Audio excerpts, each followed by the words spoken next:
Hi everybody, how are you doing today? I just wanted to come on and bring you some live updates that we have coming in now from the pretrial hearing for Patrick Frazee. We've gotten some updates and there's been breaking news in regards to how Krystal Kenny says that Kelsey Berreth was actually murdered. So we have information again in regards to how Kelsey Berreth was actually murdered at this time. Kelsey was apparently murdered by being beat with a baseball bat by Patrick Frazee. It sounds like, unfortunately, Krystal Kenny decided to help clean up the scene, and Patrick actually called on Krystal Kenny at that time to go to her to Kelsey Berreth's home and to help clean up the scene. And she apparently came dressed in basically like a full outfit, a suit. She came with like little things to put on your feet. Basically, she was completely prepared to clean up a crime scene. And she states that this was attire that she used to actually paint. And I mean, we all know that she came completely prepared for what she was going to do. She knew what she was getting herself into. And we have now found out that there were a number of times that Krystal Kenny was actually solicited to commit the murder of Kelsey Berreth, and she basically chickened out and left each time. So we are currently getting updates right now from Sam Kramer at Sam Kramer TV on Twitter. He is in the courtroom and he is live tweeting. They are not allowed to have any sort of pictures, any sort of cameras, any sort of video or anything right now. So we are just getting live tweets right now. I've been following this all morning, and as soon as I heard exactly how she was murdered, I had to come on and just discuss this with everybody. It's just absolutely crazy. I mean, I cannot even believe what I'm hearing right now. I just cannot believe all of this. What are you guys thinking? I've been following this case from the very beginning. She's, was a 29-year-old mother, and we're finding out all of these crazy things, and it's just absolutely awful. So let me pull up some of these tweets here from the last little while, and we're going to go over some of Sam Kramer's tweets here. So the 53 minutes ago, they came back in session. There was a break from the court. So this has been going on all morning and all afternoon.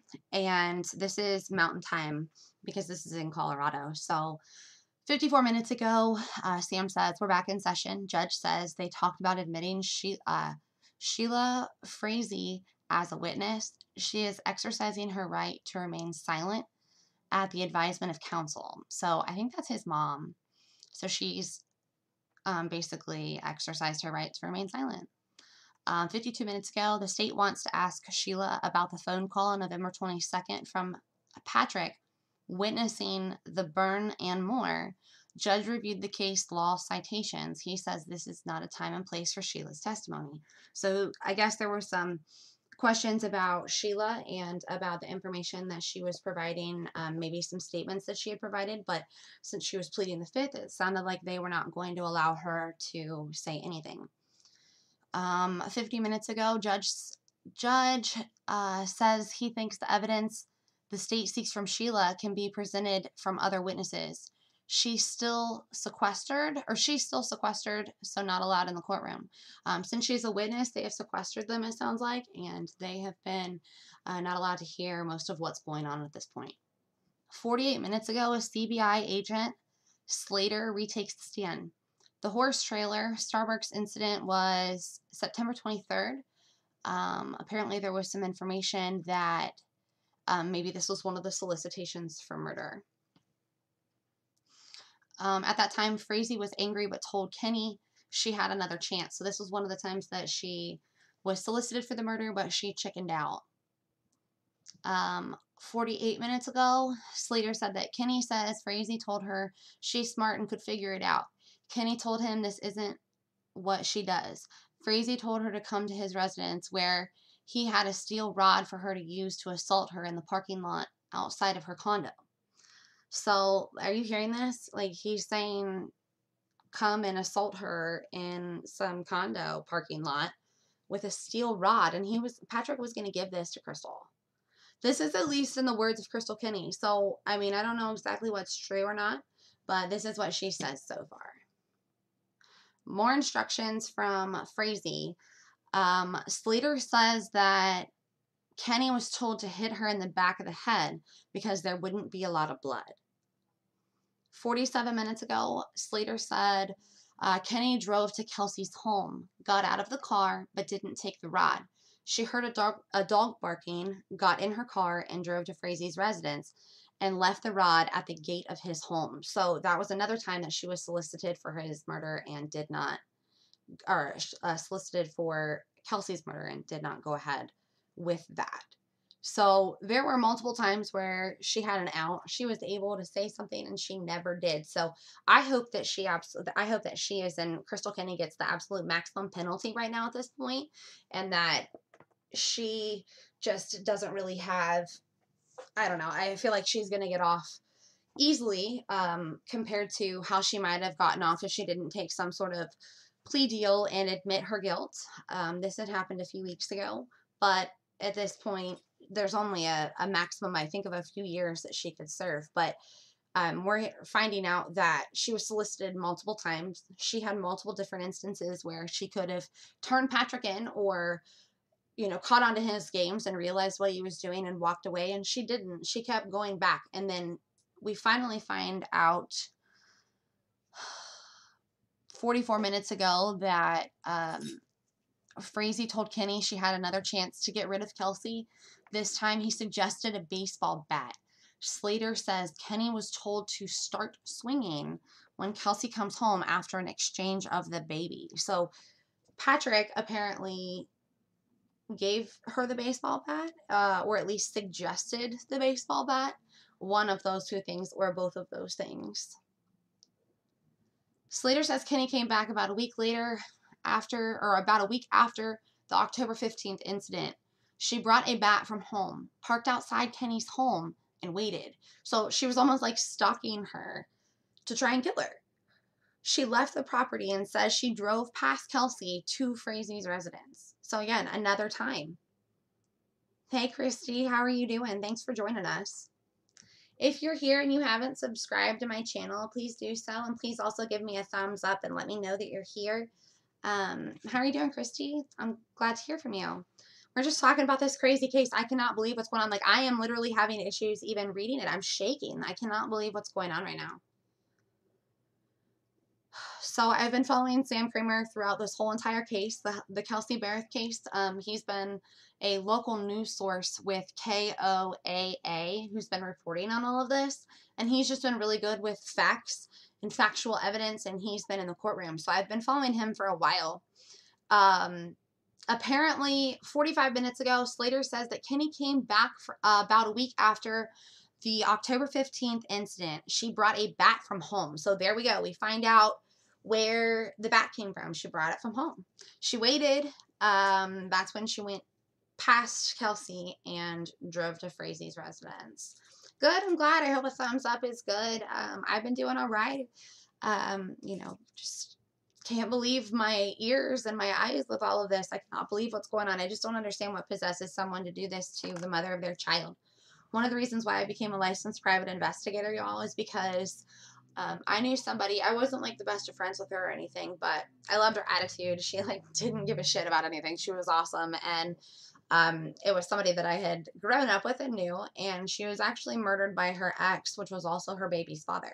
So this case really struck a chord with me because this actually happened on Halloween night back, I think the 5-year anniversary was this past Halloween. So it's just like, I mean, he broke into her condo or townhome and laid in wait for her in her closet at the very top of her stairs. And he shot her if I remember correctly, he shot her 8 times. I mean, I just cannot even believe, I mean, she didn't stand a chance, and it's super unfortunate, and I hate that. And I've dealt with a lot of this stuff with, you know, family and friends and stuff, and so this is kind of why I do what I do, and this case definitely hits home with me because it's part of the reason why I got into this with another instance. So, hey Stephanie, how are you? I'm glad y'all are here. I enjoy you coming in. I know it's hard to get everybody in here at one time, so yeah, absolutely. She didn't actually do the murder, you're right, but she had a huge part. We're finding out now that she actually cleaned up. She came in and almost like, you know, those forensic crime scene crews that like come in and clean up. She like apparently like that's what I'm seeing in my head. I'm just seeing like this someone coming in an all white suit with little booties on, you know, that are covering the feet. She did not want her tracks to be anywhere. So the fact that she was that careful, it's just crazy. And I have a dog who thinks it's time to be fed right now in the background. So I apologize. He keeps trying to knock everything off of my desk, and he doesn't want any part of any of this. Or maybe he's trying to say hi. I don't know. He wants me to pet him, but all right. So moving on, we're finding out that it obviously happened with the bat, and that bat came from Krystal Kenny's house.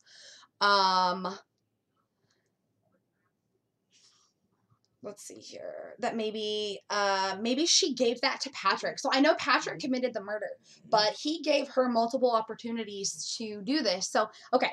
So let me restate this. We're finding out what happened, and we're finding out that all of things happened in Kelsey's home. We're finding out that it sounds like it happened all over Kelsey's home, and that this happened by Patrick, where we're trying to figure out exactly what is going on, in regards to what he might have used. It sounds like he beat her, and I'm thinking that at this point that might have been with a baseball bat, because it's been mentioned at least once. So I'm trying to go through all of this right here, and let's see here.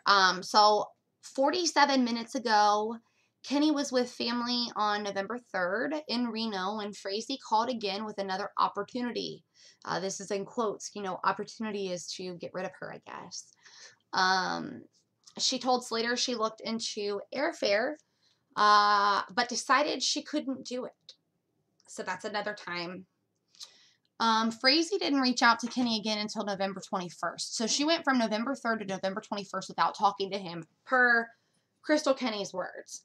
Frazee asked what she was doing for Thanksgiving. Kenney, in hindsight, interpreted this as Frazee finding a way to make sure she couldn't get out of it this time. So I'm assuming as in the murder of Kelsey Berreth.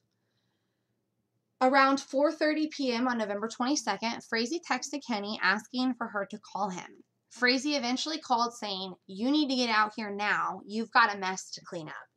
Kenney interpreted that as Kelsey Berreth was dead. So this is where I'm talking to you guys about what exactly is going down right now. Slater says that, oh, let's hear. I almost missed one. Okay. Kenney said she couldn't come out right away, realizing what happened. Slater says Frazee said, "Just freaking talk," the other word. He made it clear to Kenney that she needed to bring things with her to, in quotes again, clean up. Slater says Kenney exchanged her car with friend Megan on November 23rd. It's a Volkswagen Passat with expired plates. She left around 6:30 p.m. that day, arriving around 7:30 a.m. on November 24th. Kenney brought gloves, a hairnet, 2 trash bags, bleach, a white bodysuit to keep things off of her person, and booties, which are again the shoe covers we were talking about. She brought those supplies from her home. Slater says because she had them for painting her home. I don't know about you, but I don't use that. I mean, I might wear some older clothes, but that's not what I'm gonna, you know, wear. I can tell you that.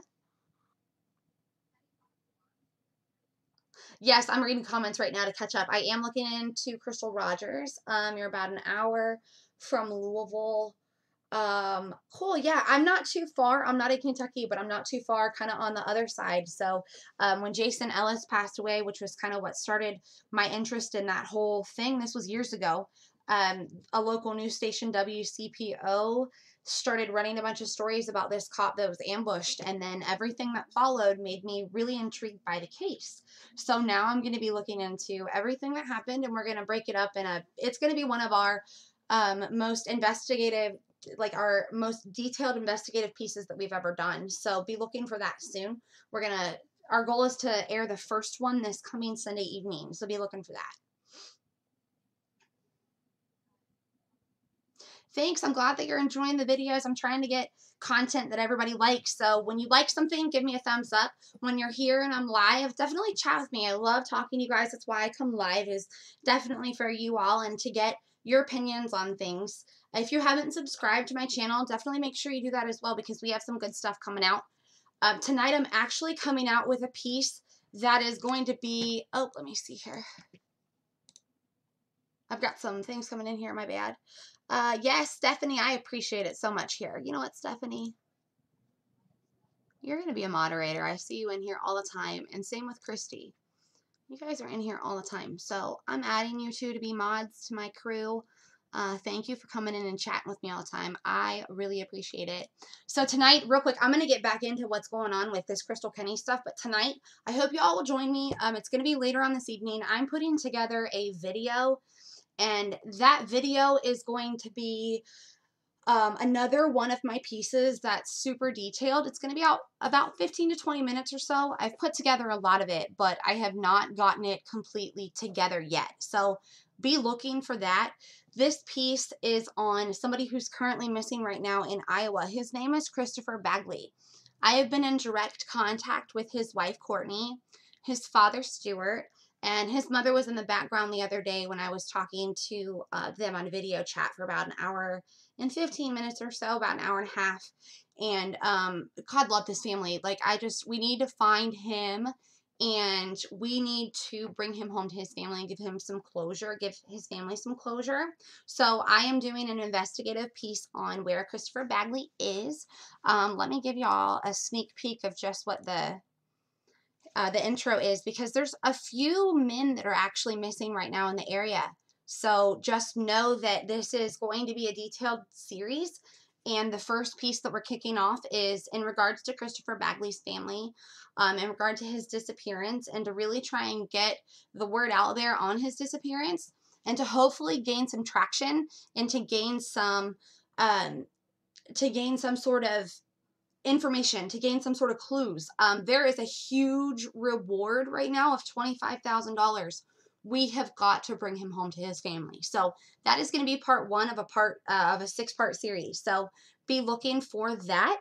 I cannot wait to air that, because his family just really needs closure. So that is the piece that I have up. So I am going to go back to my other piece here, and we are going to, got a little bit sidetracked, I apologize. We're going to go back on here, and we're going to go back to Sam Kramer's tweet here. Let's see here. So 44 minutes ago is when we found out about the gloves, the hairnet, the trash bags, all that. 43 minutes ago, when she arrived, so this would have been when Krystal Kenny arrived after Patrick took care of her, unfortunately. Kenney went to Frazee's home and picked up a set of keys for Berreth's phone left at the gate to Frazee's. She parked at the Woodland Park Community Center and walked to Berreth's home. Kenney described the scene as horrific. There was blood everywhere, she told Slater. Blood on east, south, and west walls. Going room by room in the living room, Frazee told Kenney to grab a sweater. Look for a tooth. You guys, there was a tooth missing. He literally, like, whatever he did, he beat her to a pulp. Her tooth was missing. And the poor, sweet little girl's daughter, or the poor little girl, her daughter, Kaylee, apparently her toys were covered in blood. So it was Krystal's job to clean everything up as well. She collected a stuffed animal, tinfoil on top of the cinnamon rolls. So we've been talking about cinnamon rolls for a long time and how the cinnamon rolls play into everything. And Here we find out that cinnamon rolls play into this, where she took the foil, the tinfoil off. Krystal came to her home after she was murdered. So let me go back to the exact tweet that we're getting tweets directly from Sam Kramer, Stephanie, and he is in the courtroom right now. They're not allowed to do video. They're not allowed to broadcast live any other way other than tweets. So okay, so 51 minutes ago, Sam Kramer said around 4:30 p.m. on November 22nd, Frazee texted Kenney asking for her to call him. Frazee eventually called saying, "You need to get out here. Now, you have a mess to clean up." Kenney interrupted, I told you guys, I can't even read. I am shaking. I cannot believe this. Kenney interpreted that as Kelsey Berreth was dead. So he called her to help clean up. We found that out. That happened at about 4:30 on November 22nd. Yeah, they went to Sonic, and we're about to hear about Sonic too. That's coming up as well. We're about to hear exactly when they went to Sonic. Kenney described the scene as horrific. There was blood everywhere. Going room by room in the living room. That's when she had to clean up. Okay, so here we go. So she collected a stuffed animal, tinfoil on top of cinnamon rolls, some of Kaylee's toys, and some cookie cutters that Frazee told her to clean. She put those in trash bags along with curtains, pillows, and a Bible with blood on it. So he even had her blood on a Bible. She apparently discarded those items. Slater says after Kenney collected the items, she put some towels in the washing machine. She ran out of trash bags and used 4 bags from inside Berreth's home. She also found bloody baby wipes. Oh my gosh, this is just so sad. I cannot even believe all of this.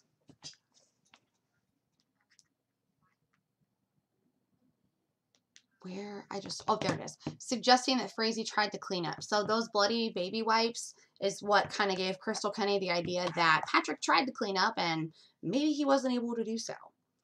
Slater says that Kenney used some OxyClean and Windex from inside Berreth's home. She wiped down windows, the television tabletops, underneath chairs, the kitchen, the bathroom, the floors, and the stairs. You guys, she cleaned up everything. There was blood everywhere. It sounds like whatever he did to her was all over that condo. Slater also says Kenney was instructed to clean Berreth's bedroom on the 2nd floor. Kenney found Kenney found large bloody footprints all over the house, per Slater. She says it took 3 to 4 hours to clean. So it sounds like Patrick kind of traced all over the house or all over the condo, left bloody footprints all over the place. Might have been a combination of Kelsey's and Patrick's, depending on exactly what happened to her. That's awful. That is his kid's mother. I just cannot believe this. Yes, I agree, Stephanie. It's horrible. Yes, it's so sad, Christy. We are currently figuring that out. It sounds like he beat her all over the house, Lady Winchester. I'm pretty sure he might have used a bat or something, or possibly a metal rod or a steel rod. There's been a number of different tools. I'm quoting over here using quotation marks. There's been a few different tools that have been mentioned that might have been used, or that Patrick suggested and solicited Krystal for murder 4 different times. And he said, here, use this. It was a rod that he gave her. He suggested that she use a baseball bat, and she brought one from her home. So she actually left each time, or did not go, she didn't continue, obviously, with the deed, you could say. I mean, he literally solicited her to kill her baby's mom. This is a lady that she apparently didn't know that Patrick was engaged, didn't even know about Kaylee until, shortly before the murder and stuff. So, I don't know. Now, you guys, this is just what's being said as testimony. We know that she has lied. I'm not sure exactly what's truth out of all of this, but this is what's coming directly from Sam Kramer, who is with KOAA, which is a local station. Yes, Lady Winchester, he is an absolute monster. Absolute monster. I have been shaking the whole time I've been on live today because, I mean, it's insane. Like, I'm currently working a missing persons case right now, and it just makes you question life, and it makes you question what people's reality is and how distorted people's reality is. Yes, this woman is allowed free right now. She does not go through sentencing until after everything is done with Patrick, is my understanding. So she testifies. I'm pretty sure he even has to get sentenced. And once he gets sentenced, then at that point, she gets sentenced. But if I remember correctly, I'm pretty sure that her longest sentence that she could receive because of her pleading guilty, and I think there was some sort of deal that was made, I think she could only get like 3 years or something. I mean, she's almost as guilty as Patrick. She might not have killed him, but she didn't tell anybody that he was going to do that. He didn't tell anybody. She didn't tell anybody. So she knew for months. It sounds like she knew since at least September, and she didn't do anything to stop it. It's awful. So let's see here. Oh my gosh. So Slater says that Kenney used some OxyClean and Windex from inside Berreth's home. She wiped down windows, the televisions, tabletops, underneath chairs, the kitchen, the bathroom, the floors, and stairs. So literally all over her whole condo. Yeah, I thought so, Lady Winchester. I thought it was 3 years. And it will never be enough. You guys are right. She's a monster as well. Slater also says Kenney was instructed to clean Berreth's bedroom on the second floor. Kenney found large bloody footprints all over the house. That's where we found out about the bloody footprints. She says it took 3 to 4 hours to clean. Per Slater, Kenney says she purposely left blood spatter in certain areas of the house. That includes spots on the fireplace, a switch near the fireplace, the baby gate that was leaning on the wall that leads up the stairs. So apparently she's saying she left blood behind so that they would find out. But I don't know, maybe she did. But still, why would she wait to do that? Why didn't she do something before she passed away? Like, did she think that they were all going to get away with this and she was going to get her man and she was going to be able to walk free, and so was he? Yeah, she knew. Stephanie, he solicited her 4 different times. He is in Patrick. Patrick solicited Krystal 4 different times to murder her. It's awful. I just cannot even. I feel so awful for her family. Why she did that, as far as leaving the blood purposely, she told Slater she wanted police to find that and to find her soon. We still don't know where she is, so I don't know how I understand that maybe she wanted them to find the blood and know that something was wrong or something happened, but that right there almost makes me believe that she knows where she is. So why isn't she saying? Why won't she say where she is then? That's my thoughts on it. So Sam then says 42 minutes ago that Kenney did find a tooth but threw it away. When she was done, she put the trash bags out front, got her car, and then picked up the trash. Here we go, guys, before going to Sonic. That's awful. So then she just goes to Sonic like nothing's wrong. 41 minutes ago, we found out that Slater says she then drove to Frazee's residence. Kenney says that's when she talked to him about the crime. Kenney says Frazee put the sweater over her face to guess the smell of a scented candle. Instead, Kenney told police Frazee killed her, striking her with a bat. There we go, guys. Frazee says to Kenney that he killed her with a bat. I don't know. I hope justice is coming, Stephanie. I hope justice is coming. There isn't any coming for Krystal Kenny, it doesn't sound like, but I hope it's coming for Patrick. 41 minutes ago, Slater said, Frazee essentially blindfolded Kelsey with the sweater. It was tied into a knot. Kelsey found it cleaning up. Kenney found it cleaning up. 39 minutes ago, Slater said, per Kenney, Frazee asked her if she cleaned up well. So it sounds like that Patrick left Kenney to clean up. What kind of woman does that? You guys, what kind of woman does that? She was a nurse. What? Really? The nurse has said, so Hippie Chick says the nurse has said, I believe, she took Kelsey's remains to her hospital and disposed of them. There is no body. I didn't think that there would be a body just because of simply the nature of what Patrick did in his line of work and the amount of land that he owned. I didn't think that they'd ever find a body. But she said that she left blood behind in certain spots so that they would find it and they would find her. Capital punishment, absolutely. You would think.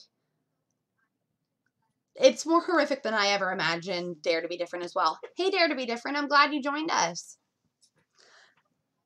Where you at? I'm making you a moderator because you've joined my channel a lot and I appreciate it and I appreciate your support. I appreciate everybody's support. So I'm just getting this off the ground and my goal is to raise awareness. I am a licensed private investigator and my goal is to raise awareness. I've advised everybody to stay tuned. Later on this evening, I'm releasing a special.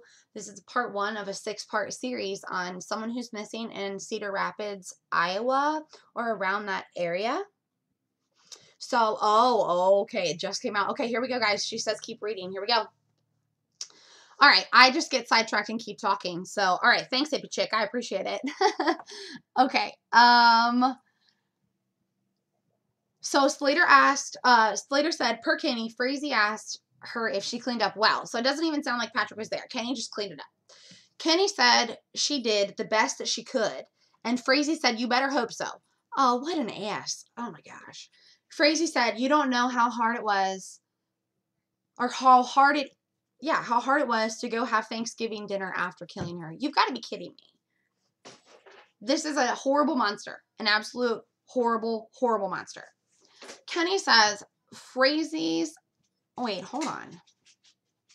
Kenney says, Frazee, our Kelsey is in a black tote and none of this makes any sense, and set that on the ground near the green Toyota before putting it in his truck. Okay, so apparently she was put in a black tote. It was set on the ground. Then it was put in his truck.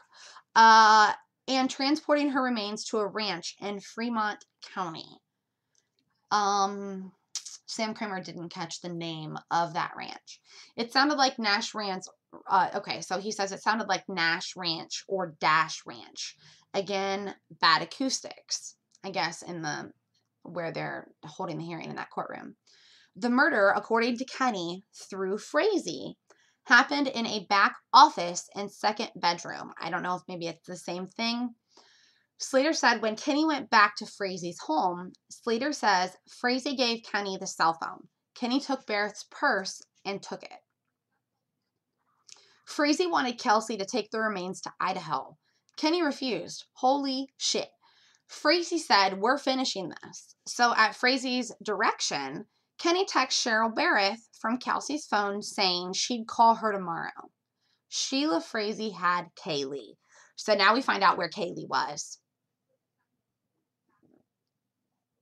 I'm shocked too. I'm also speechless. I mean, I almost don't even know what to say right now. I don't know. It's awful. This is awful. This is all on November 24th.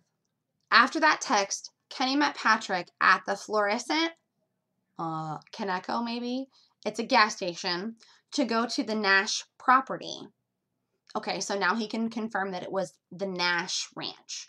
Kenney says Frazee backed the truck up to a large red bin. Again, this is all from Sam Kramer with KOAA. If you're not following him on Twitter, follow him. He's amazing. This is how I've been getting a lot of my updates, and most of my legitimate updates have come from him in this case.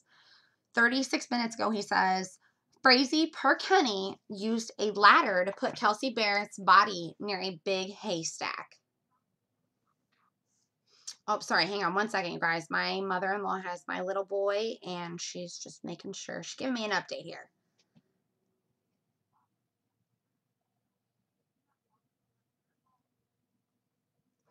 All right.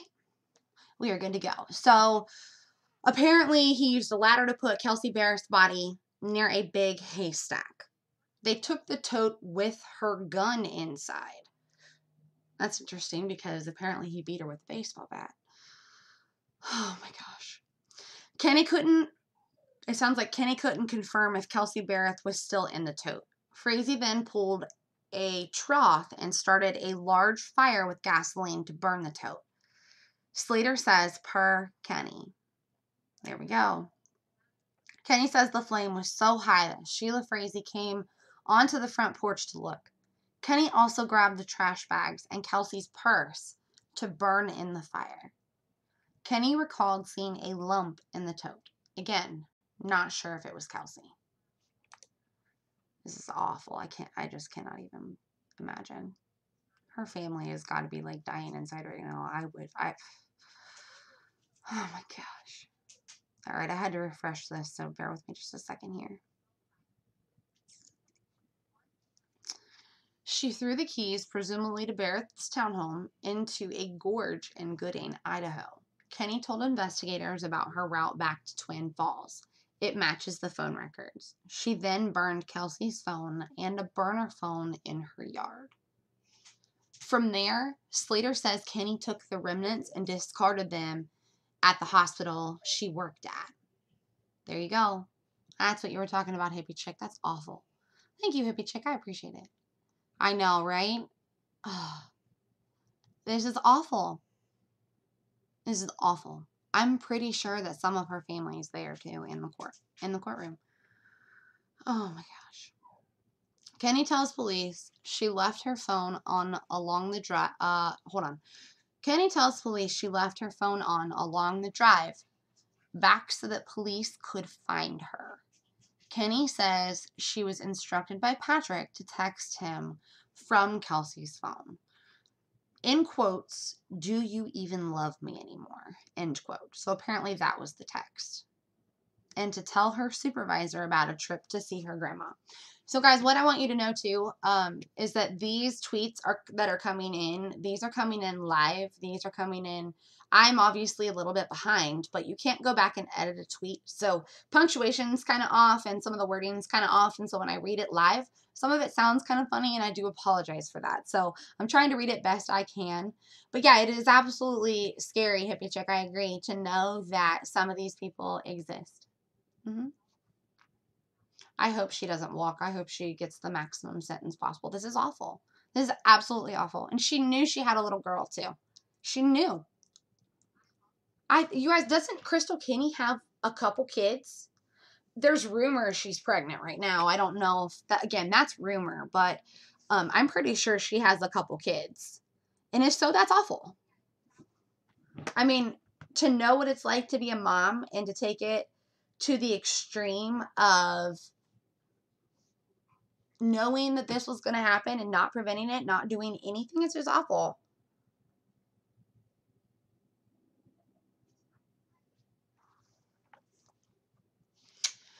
All right, so we're going to go back here. In conversation with Kenney, Slater says Patrick wanted to make it look like Kelsey Berreth just went off on her own. That's also why Kenney took Berreth's gun. Slater says Kenney gave investigators the locations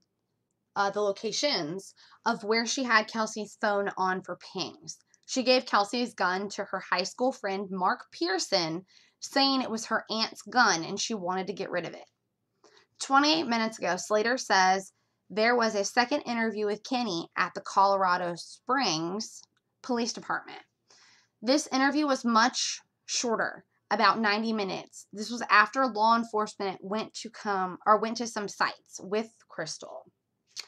Frazee, by the way, had his head down while writing notes on this when I just looked. So after all of this was going on and all of this is coming out from the investigator Slater about what Kenney has said and about what's taken place about the murder, meanwhile, Frazee is head down writing notes. Monster. Absolute monster. 24 minutes ago, about the gun, Slater says they were able to track down Mark Pearson and get the gun. Pearson said he got it from Kenney. An ATF analysis revealed it is Kelsey Berreth's. So it sounds like she's telling the truth in some way, shape, or form, but I'm not exactly sure. It sounds like she picks and chooses on what she tells the truth on. It's awful. When interviewing Kenney, Slater says she did not know Berreth's phone also pinged near Grand Junction and Salt Lake. Remember, we all only... I cannot talk. I am sorry. Remember, we all only knew about Gooding, Idaho. So there's more locations that apparently she had the phone on that it also pinged as well. The sites that were visited were the Nash Ranch, Kelsey's townhome, and back to the Frazee residence. Those were on December 21st. So on December 21st, there were 3 locations that were visited. That's the Nash Ranch, where it's said, you know, Krystal Kenny says that that's where they, I guess, burned the body.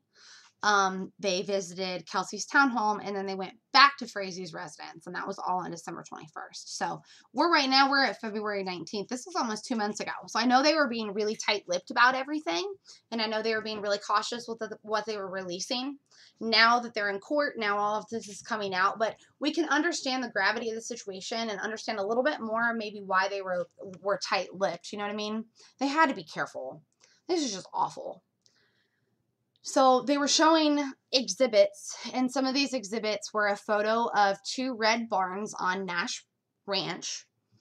A second was a photo of a bale of hay. It was distinctively discolored from, I guess, the other bales. And there was a third, and that was number 11. And this is the tractor. Slater says Frazee used to move the hay bale.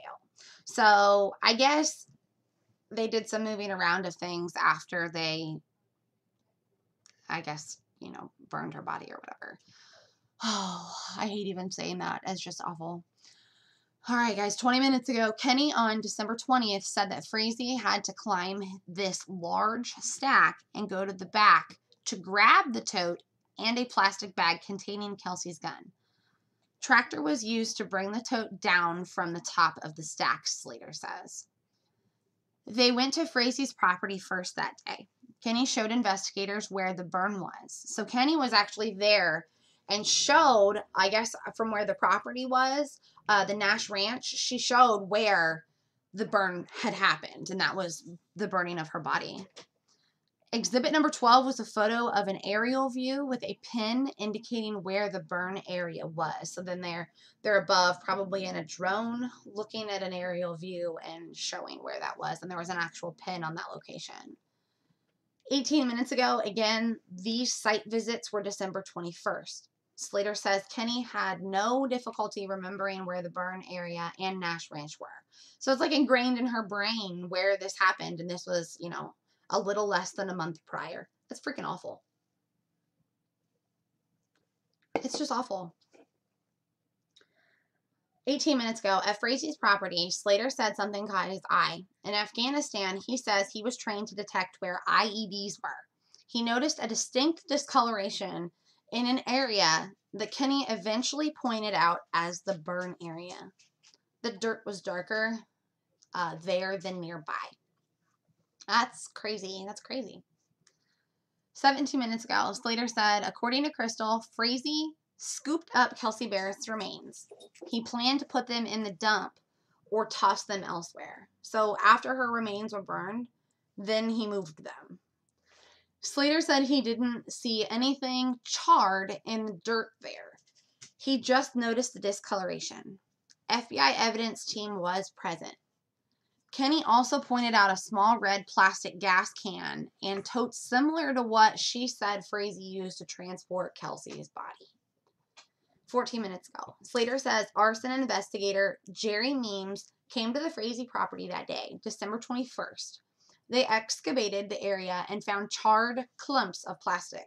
A test revealed there was accelerant in the debris. So it sounds like maybe they used that gas can to accelerate the fire when they were trying to get rid of Kelsey.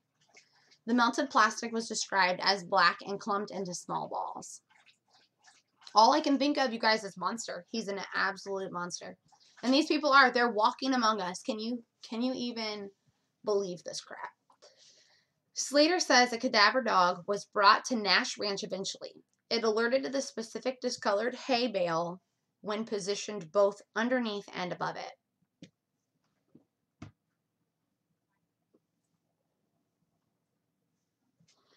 State asking if paperwork was seized from Frazee home regarding custody. Slater says they did find that on the first search of the property, it did pertain to Kaylee.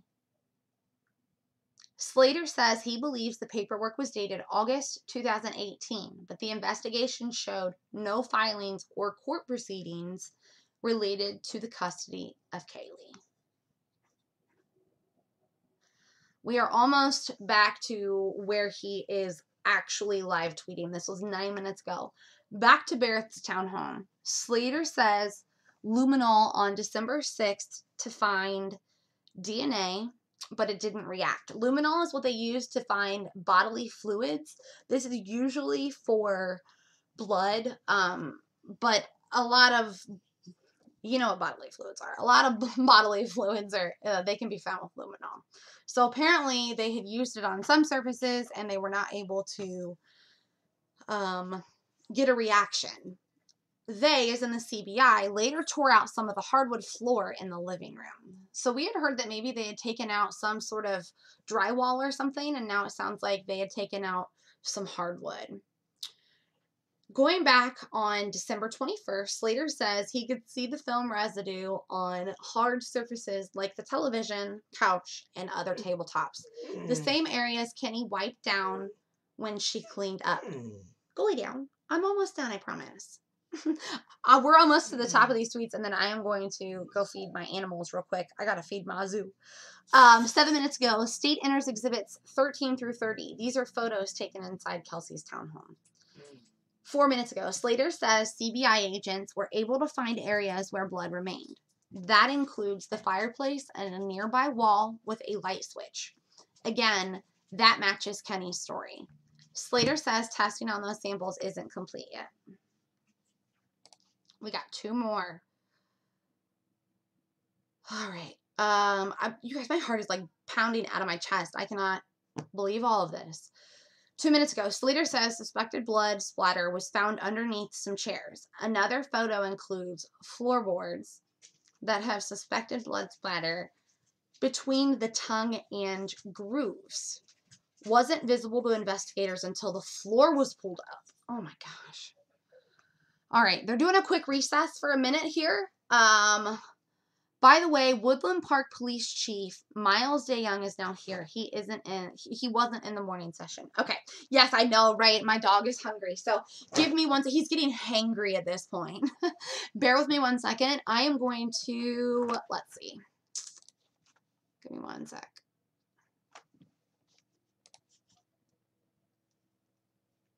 I will be right back. Okay. Bear with me. I will be right back.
Okay, so while they're on a recess and while my dogs are outside, I have gotten them food.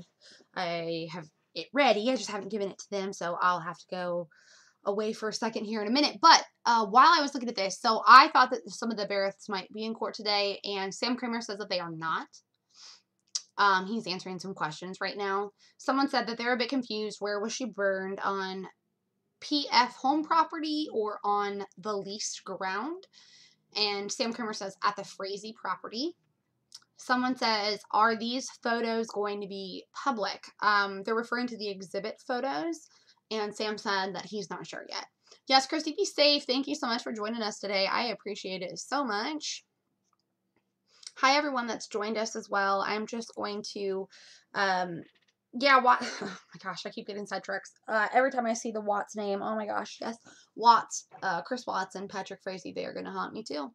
But thank you everybody for joining us. We're just going over the information of really what's going on and taking place in the pre-court hearing or the preliminary hearing right now for Patrick Frazee. It's kind of like the Krystal Kenny tells all or reveals all. Everything's kind of coming out. There is an investigator named Slater. He's basically telling us everything that has been said by Krystal Kenny, and we're getting the play-by-play right now by Sam Kramer. He is at Sam Kramer, KRAEMERTV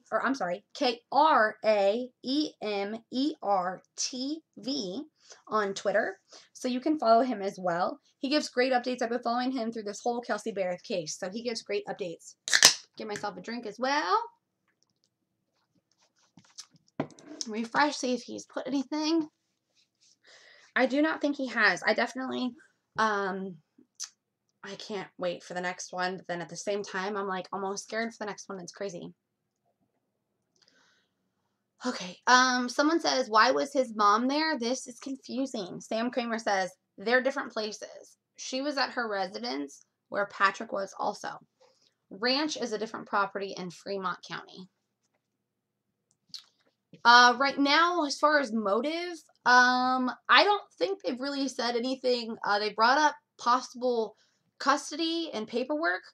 Someone correct me if I'm wrong. I only want to put out facts on here, so I'd appreciate it if someone would correct me if I'm wrong. I came on here after the recess. Yeah, I think it's custody of the baby as well. I came on here after the recess. I've been listening to play-by-play all day long, trying to figure out what's going on. I follow Woodland Park Underground and JS for Justice and all of them. And Woodland Park Underground, bleh, I cannot talk. He said that his wife was going to go in, so I was following all of them. And they thought that maybe it'd be like 20 minutes today. And they actually scheduled off the whole day. So it's been going on all morning, I think since about 9 o'clock their time. We thought it was going to start around 8 or 8:30 their time, and it actually ended up starting a little later. Okay, so someone is asking questions again, like while they're on a recess. Sam Kramer's going in and answering questions. Someone asked, so is Nash Ranch part of Frazee land? Sam Kramer said, nope, it's a totally separate place, separate county. Yeah, he is a psychopath. A lot of these people are psychopaths. It's scary. It's absolutely scary to know that people like this exist in our world. It terrifies me. It terrifies me. Someone asked, are you getting the sense this is a tote bag or something like a large plastic bin that some also call totes? Sam said, it sounds like both bags and bins. Ugh.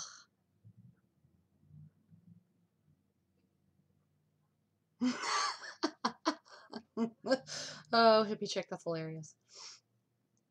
Don't blow anything up. We have dirt to find out on true crime, okay? I can't have you not here because you're blowing up the kettle, all right? Yeah, he did want her to suffer. Like, that is pure evil. Like, that is a crime of passion. I mean, it's one thing to shoot somebody. It is a completely different, it's almost like shooting someone, then stabbing someone, then beating someone, then suffocating somebody, whether it's strangulation or smothering them. It's kind of like that's really, in my opinion, the order of torture, like from least to worst. Most of the time, if you get shot, depending on where you get shot, you are going to be shot in an instance where sometimes you live, sometimes you're tortured. Yes, sometimes you know, bleed out for 10, 15 minutes and then you pass away. A lot of times, though, it can be an instant death. Knife, it depends on, again, where they hit you, but you have a lot higher chance of dying when someone knifes you, especially a bunch of times repetitively or in the right spot.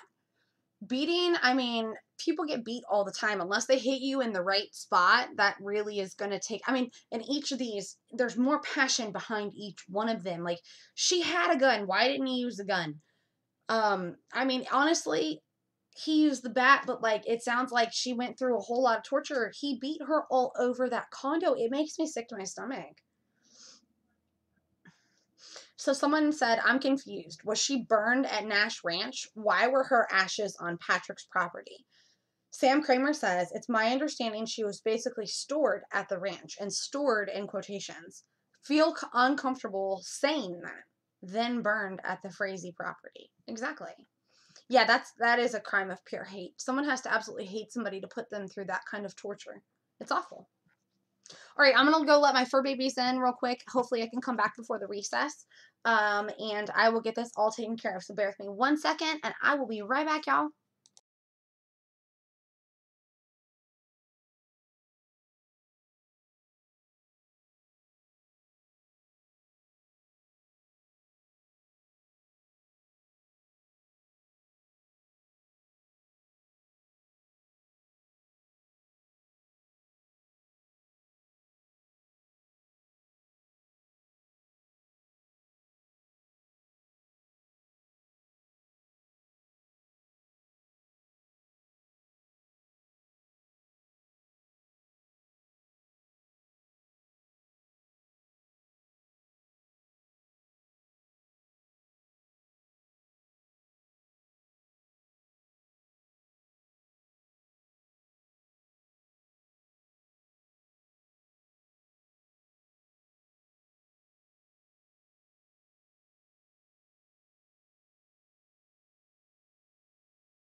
Okay, I'm back. All right, we didn't miss anything. It doesn't look like there were any other incoming tweets while we were gone. Yes, I agree. My heart breaks for them as well. Dare to be different. Her family, her friends, her child, everyone. Oh my gosh. It's just awful. Absolutely awful. If you're new to my channel, if you wouldn't mind hitting that like button on the video, even if you're not new to my channel, definitely hitting the like button on my video. Dropping a line as far as comments, letting us know how you feel about our videos and the content that we're putting out. And if you wouldn't mind subscribing to our channel and also turning on that bell notification, that way you know when we go live and you know when we also upload Y'all, I cannot talk. You'll find out when we upload new content. There we go. Okay, so someone asks, why is Patrick Frazee's mother not being charged with something? At least she was witness to disposal of a human body, tampering with evidence, and knowing Kelsey Berreth was murdered when she saw her on TV. Sam Kramer says, I don't know the answer to that. I agree. Correct. Krystal is not in jail. Krystal is being held. She's not being held on anything. She was at the courthouse today, I think. I'm pretty sure. Maybe not. I'll need to confirm that if she's at the courthouse. But I know that Slater is the investigator who's been basically saying, this is what Krystal Kenny told me. This is what she had to say for herself. And he's been kind of taking us through the whole replay of this is in the words of Krystal. She was told she could go anywhere in the United States, I think, but she had to like call and check in. I'm pretty sure that's likely for her safety. I don't think in normal circumstances that would happen. Most of the time, they're going to tell you you cannot go within X, Y, Z distance. Most of the time, they're also going to tell you that you're not allowed to do certain things, be certain places, and that you have to check in person. They did not do this. They are letting her go wherever. She's testifying against this monster. You got to think about what is at stake here. So she might be, any other time that she's not in court, she might honestly be on the other side of the United States, and it's probably for her safety, and it's probably best for her so she doesn't end up like Kelsey, and that's unfortunate. It's unfortunate, but, I mean, she knows. She knows. She participated in this. All right, so court is back in session. The defense is cross-examining Slater right now. So Slater's that investigator, and now he's being cross-examined.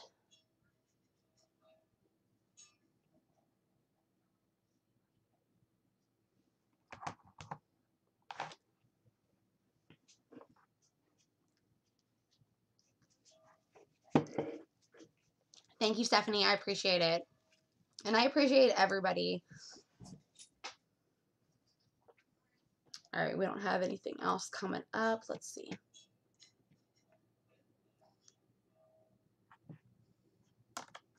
Yep, he's just being cross-examined, so let's see what comes up here. Oh, here we go. Defense is pointing out that Berreth family, Cheryl and Clint is the brother of Kelsey, stayed at Kelsey's townhome between December 3rd to the 6th, not necessarily overnight every day. Defense making the point that it's not normal to have people in and out of a crime scene. Oh, of course they're going to say that. Thanks, Abby Chick. I appreciate it. Yeah, it's interesting that they didn't close off her house from the 3rd to the 6th, and they actually let her family stay there. Because she was contaminating, or unknowingly maybe, or, I mean, it might not have been their intention, but they were contaminating the crime scene.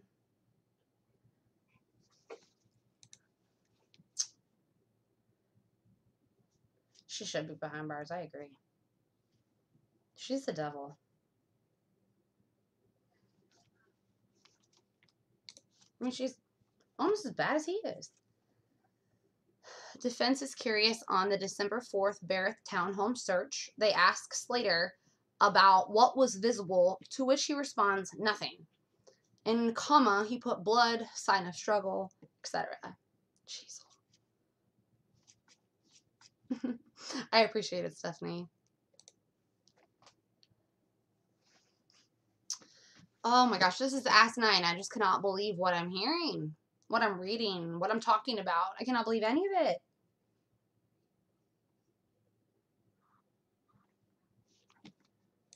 We're at the mercy of Sam Kramer right now, so we're finally all caught up. It's one thing for a man to put his hands on a woman. It's another thing in its entirety to end her life that way. That's awful. Absolutely awful. It breaks my heart for that little girl, because you know how the internet is these days, and you know how she's going to be able to see this one day, and she's going to know that her dad did this to her mom. Like, that's absolutely awful. Everything that's on the internet, basically once it's imprinted on the internet, it could be out there forever, and to know that this is one of those things is just awful.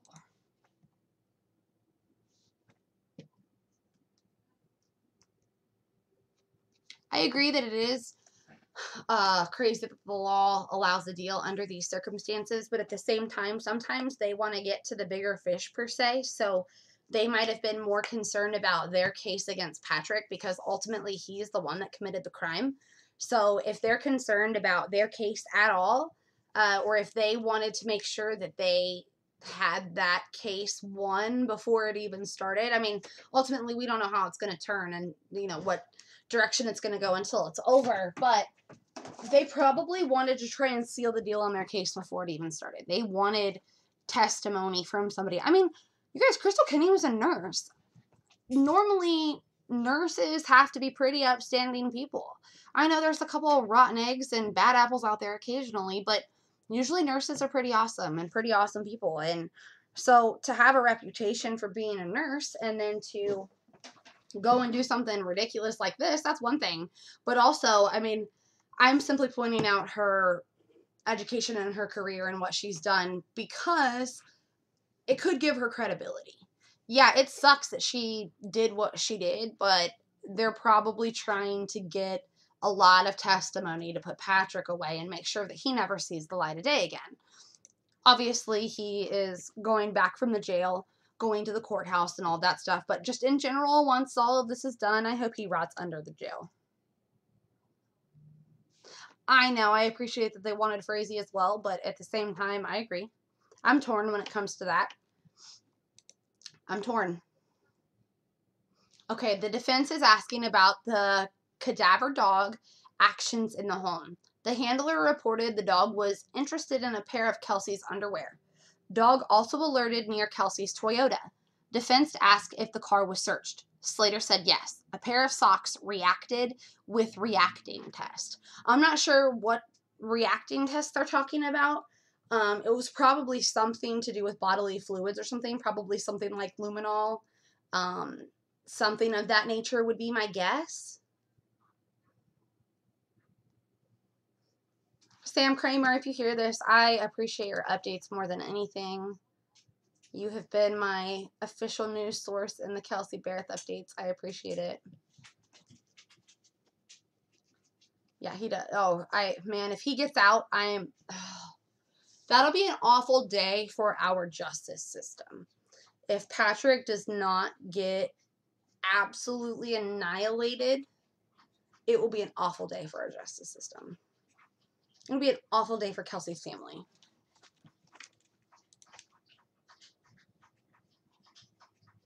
Because of double jeopardy, you know, like, if he is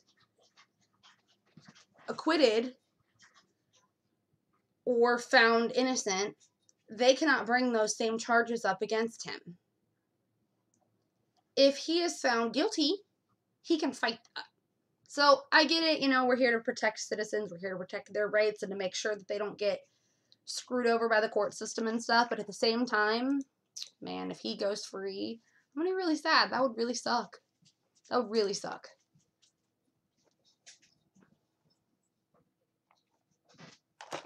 Alright, so I'm just refreshing this here and getting all his updates. It sucks that they can't have any live cameras or footage or anything in there either. December 6th search then processed Kelsey Berreth's home with more DNA experts. Defense is asking specifics about colors in Kelsey's bathroom. Only blood spot visible to the eye was in the toilet. That's some interesting information. That's definitely interesting, for sure.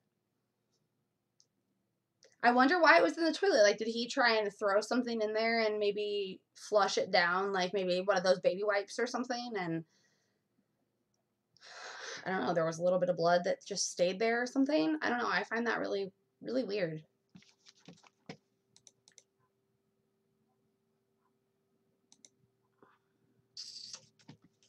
Let's see here.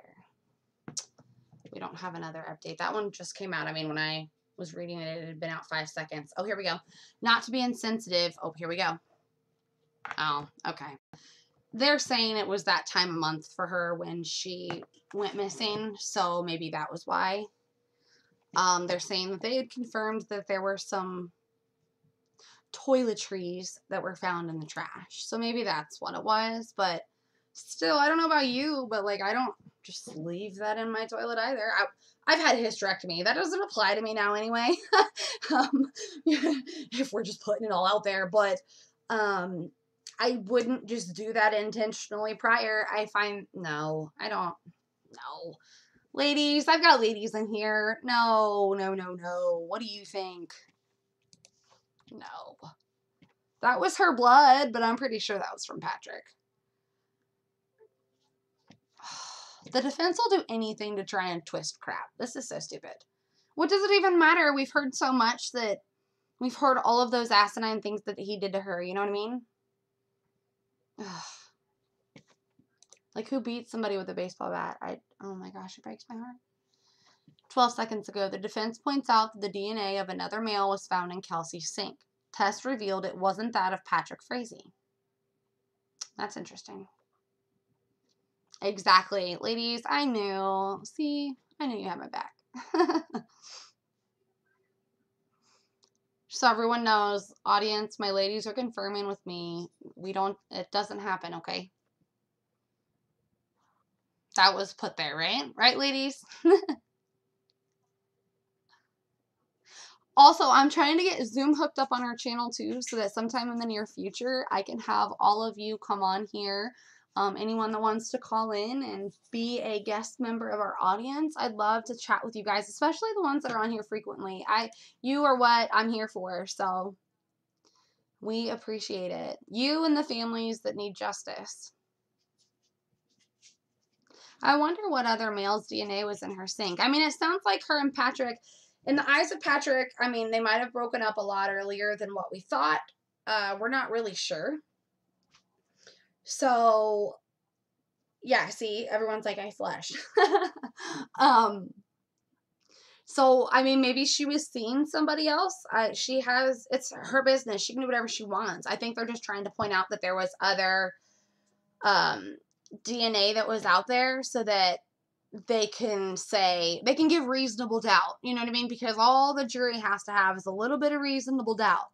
And that little bit of reasonable doubt can get him off. So I really hope that's not what happens. But that's what they're trying to do right now, guys. They're trying to create reasonable doubt.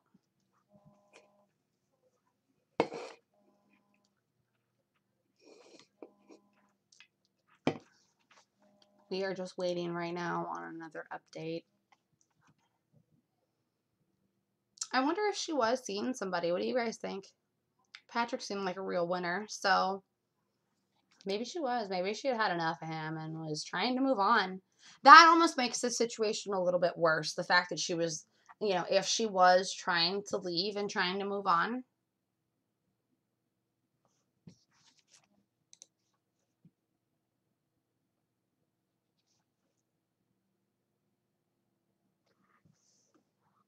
Just waiting on something else that came in.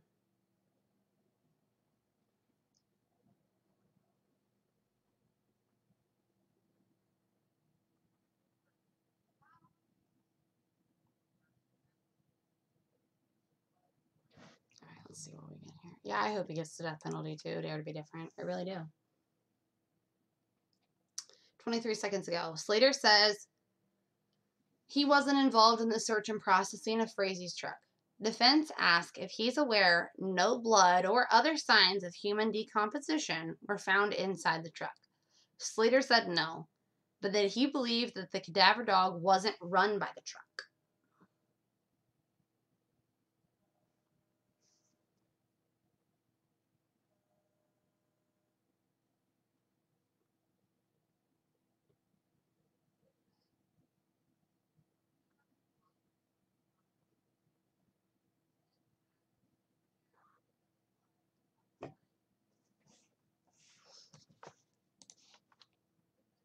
Again, they're just trying to create reasonable doubt. They're just trying to see, and if they can't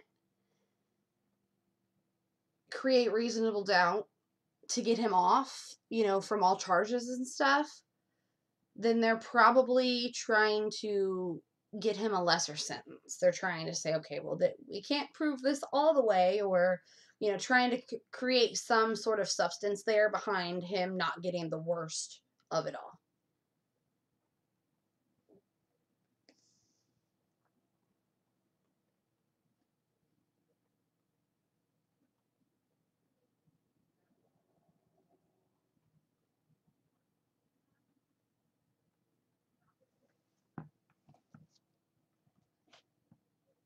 Oh, yum. I'm pretty jealous of that roast. You want to send some over this way?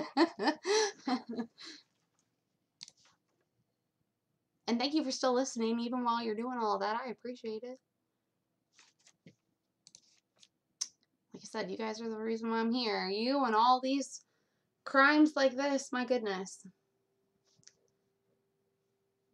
I'm really pumped to get this out to you guys tonight, my piece that I'm working on for Christopher Bagley. I'm really excited to get this out because we really need to network him so much. We need some answers for his family. So, all right, we're still waiting on another tweet here. Oh, here we go. Defense is now focused on Slater's conversation with the Berreths. Defense is pointing out that Cheryl didn't reach out to Kelsey for about a week between November 25th and December 2nd. Guys, what does that have to do with anything? Ugh.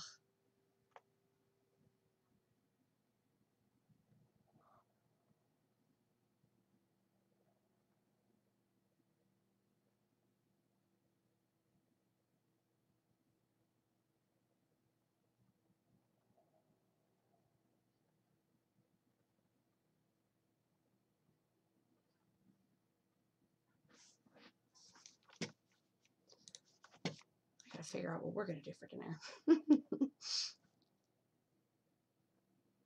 My little one's already eaten. He's at my mother-in-law's right now, and he's already eaten.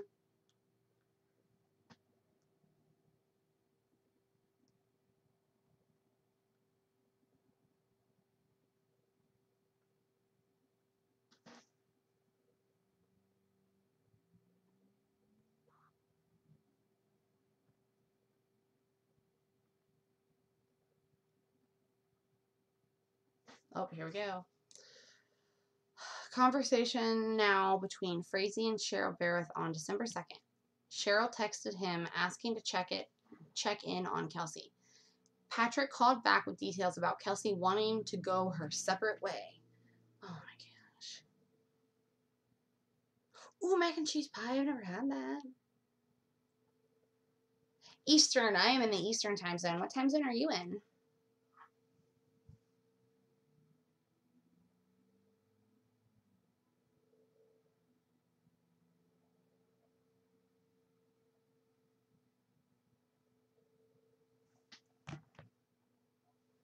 $22:37 here. Oh my goodness.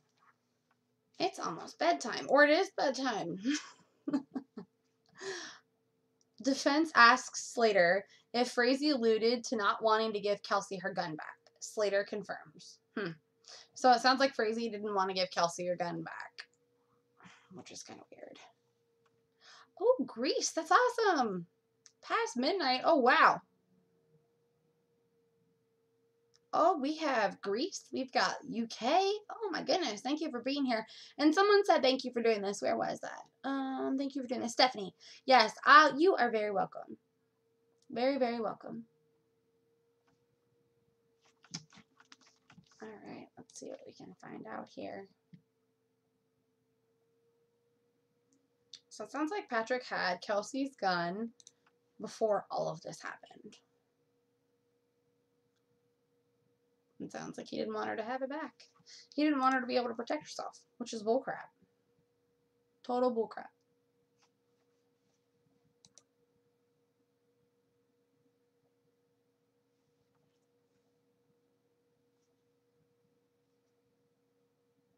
I know Stephanie K right there on the other end of the world. I'm so glad you're here.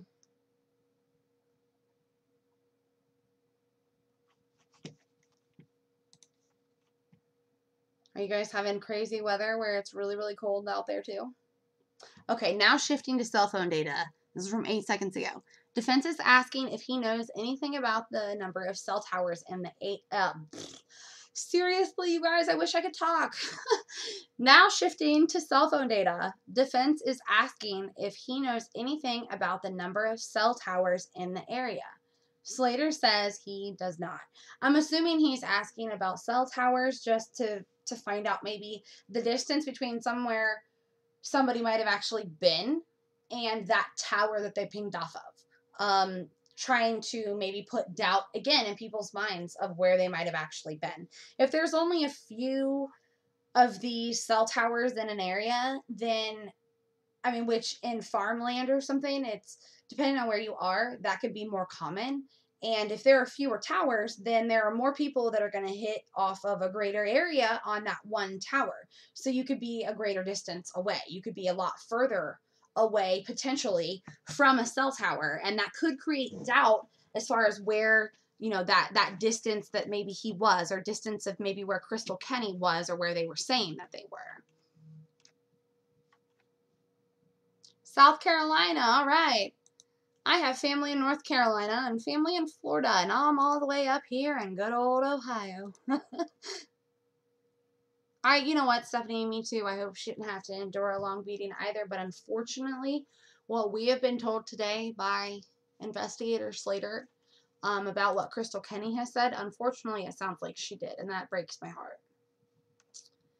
The defense asks if Slater was the one to ask Frazee to meet on December 4th when they eventually met in Colorado Springs. Slater said no. It was Agent Torres, and that there was an agreement to meet at a Five Guys restaurant. Interesting.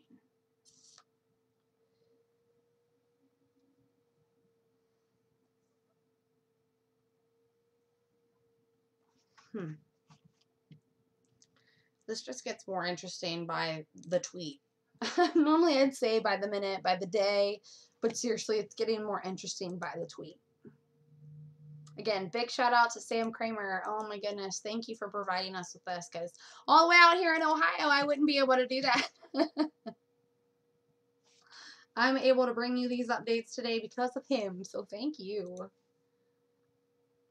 What's really cool, guys, too, is Sam Kramer. A lot of times if you tweet him and ask him a question, he's one of those people that'll tweet you back and he'll answer your question, which is really cool because a lot of times it feels like you tweet into thin air. Hello to the Twitter universe. Is anybody there? He actually responds, so it makes it seem like there is a real person behind it. It's pretty cool. All right, 11 seconds ago, in that meeting, defense says Patrick talked to his brother Sean before talking to investigators. He then said he'd give a statement, but wanted to talk to an attorney. You know what's really weird is in the Kelsey Berreth case, though, too. Kelsey Berreth, oh my gosh. In the Chris Watts case, Chris Watts wanted to talk to his dad before he gave a statement about what had happened. Do you remember that? Anybody follow that? To me, it just seems kind of interesting. These men are so big and bad, and they can handle their own, and they can do awful things to their family, but then they quiver when it comes to their reality. This is their reality now. These jackwagons did this. This is their reality. It does, unfortunately, dare to be different. It sounds like she did fight for her life, and I hate that. It's one of those things that you almost hate talking about, but at the same time, raising awareness is so important because 1 in 3 women will be stalked in their lifetime. I don't know if you knew that, but 1 in 3 women will be stalked in their lifetime. It almost sounds like Krystal Kenny was kind of stalking Kelsey Berreth. A lot of women are sexually abused, whether it's by a family member or by some sort of relative or by their spouse. I mean, just because you're married to somebody doesn't mean you always consent and agree. A lot of women, domestic violence is becoming more prevalent. I'm so sorry, Lady Winchester. My ex tried to kill me. I totally understand. That's part of the reason why I'm here and what I do. I completely understand. I'm so glad that you're here. Oh, you have trial with him on Friday. Oh my gosh. My love and my prayers are with you, Lady Winchester. You are going to kick ass. You will. You're going to rock this. You're going to be okay. Oh my gosh. I'm so sorry. I'm so sorry. Talking about Kelsey's admittance to a depression clinic. Kelsey was diagnosed with severe non-suicidal depression. Defense asks if she lied, knowing she told Doss she had chronic fatigue. Slater said no, they were related. Interesting. I know that Doss does pretty significant background checks and stuff on people, so maybe that's why that's being brought up.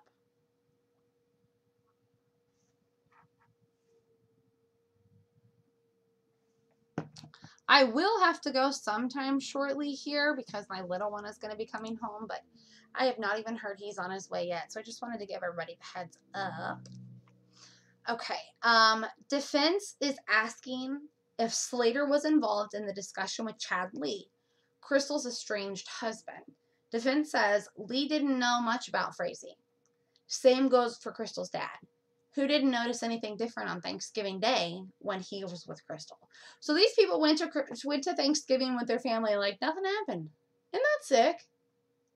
Oh my gosh. I don't know. You know what? I've also heard, Stephanie, that there may have been rumors that Kelsey might have been pregnant. I've also heard rumors that lovely Krystal may be pregnant. So I'm not really sure. I mean, if we had an autopsy, we'd be able to confirm, but we don't even know where the poor girl is, unfortunately. Lady Winchester, good for you. Good for you. Yes, you are in my heart. Seriously, you are. You are definitely, like, my ex gave me an out, and I took it immediately. Like, I was scared. Like, how am I going to do this by myself? How am I going to pay for things? How am I going to do this? And my husband now, he's absolutely freaking amazing. Absolutely amazing. And I credit him for saving my life. Him, my mom, my aunt, like, my mom was like, look, you were going to end up in a body bag. That was my reality check. Like, holy crap, you're right. I am going to end up in a body bag if I don't get something, if I don't get my act together. So he gave me the out. He said he was leaving. I said, okay, bye. He tried to keep coming back. I said, no, I can't. Like, there's no freaking way. Screw you. I don't want anything to do with you, And I'm glad that was a long time ago, and I'm so glad. My husband now, he's amazing. I didn't know what a relationship was supposed to be like, other than what I had seen with my dad and my mom. Like, I had never been in a good relationship, so I feel nauseous about what happened to Kelsey also. It makes me sick. It's awful.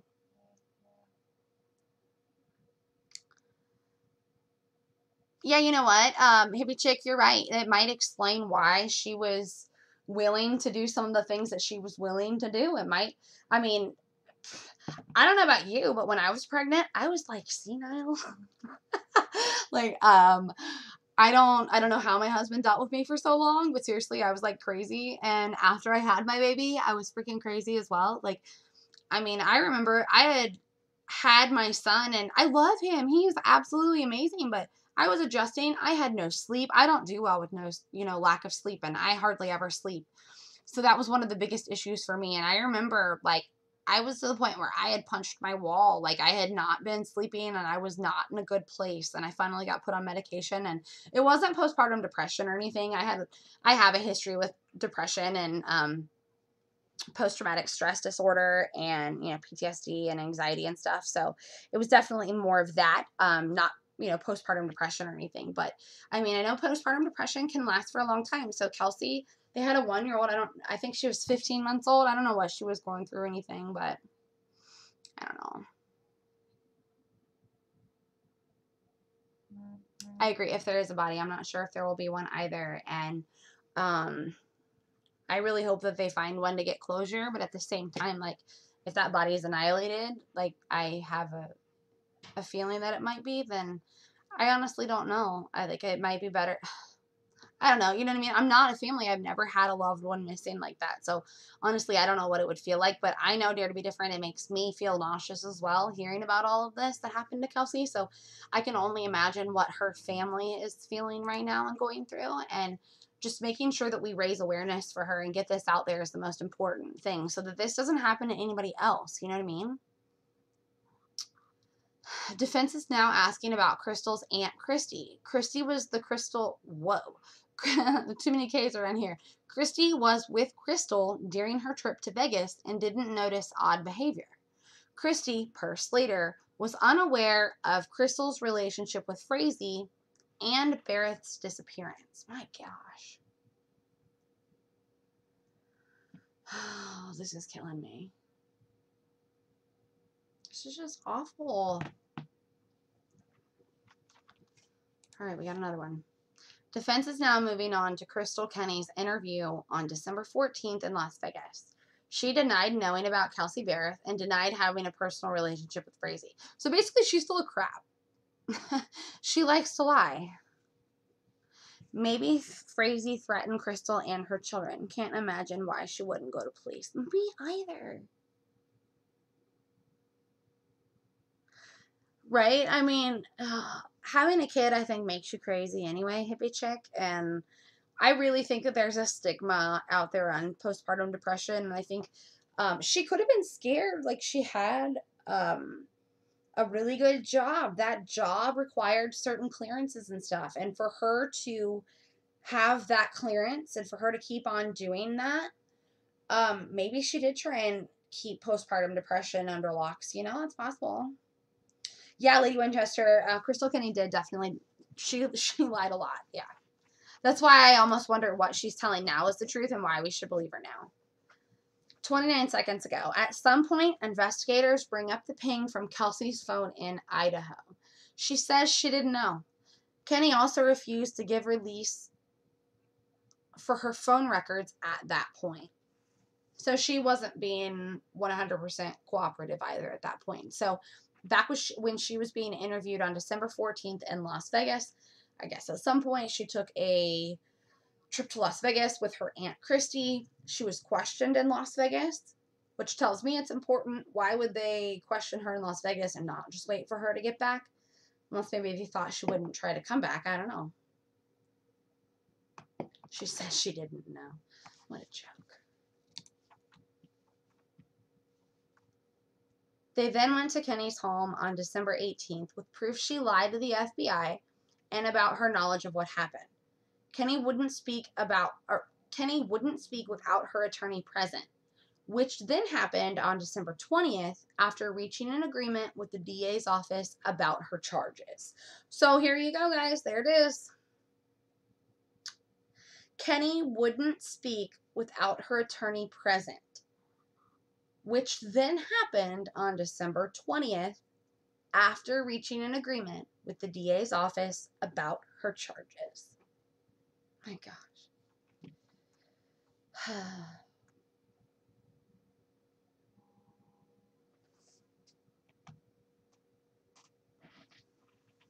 I just can't.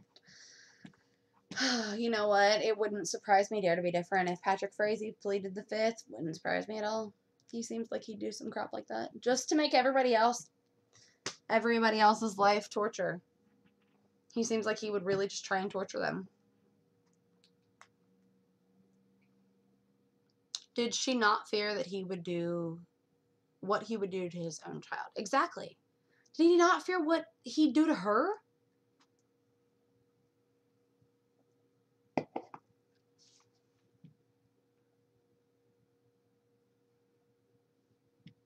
Yeah, he's up to something. I don't know. I've got a whole bunch of words for him and none of them are nice. You know what I mean? Oh.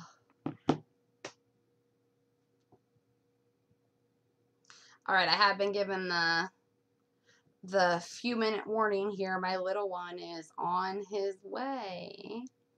Or will be in just a second. So I have a minute or two. We'll see if Sam comes out with any additional tweets here. The last one was just about going to Kenney's home on the 18th with proof that she had lied to the FBI. Man, I wish they had that on camera. Maybe they do. I'd love to see her face. Wouldn't it be awesome if they did a data dump, like just like they did with the Chris Watts case? They did it with this case, and we got to see her, like, literally shitting her pants, realizing that the truth is about to come out and that she's about to be screwed. Wouldn't that be awesome? Do you remember the video of where Chris Watts is literally pacing back and forth in his neighbor's home, realizing that he's not exactly sure what's going to be on surveillance and that he's basically caught dead in his tracks? Yeah, I'm pretty sure she probably had a look on her face like that. 7 seconds ago, the defense was pointing out the fact that Frazee never blatantly said he wanted Krystal to kill Kelsey Berreth. Oh, great. Slater agrees. Kenney felt like Frazee was just pulling her chain. Kenney is the one who suggested putting Ambien in the macchiato. Oh, you've got to be kidding me. So before I came on here, it was said that maybe Krystal Kenny tried to poison Kelsey Berreth as a part of one of these 4 times where she was asked to and solicited to commit this murder. It was said that that might have been what had happened, and then maybe she either intentionally didn't put enough in there to dose her, or she didn't know anything about it, or whatever. She was a nurse. She had to know something. But I guess she was trying to dose her with Ambien. I don't know about you guys, but have you ever taken an Ambien? Ambien, I had taken one. I have a lot of trouble sleeping, and it tastes like metal in your mouth. It's awful. Ambien is awful. Okay, let me go back and see if I can get any more updates, and then I'm going to have to sign off. I'll try and get back on in a minute.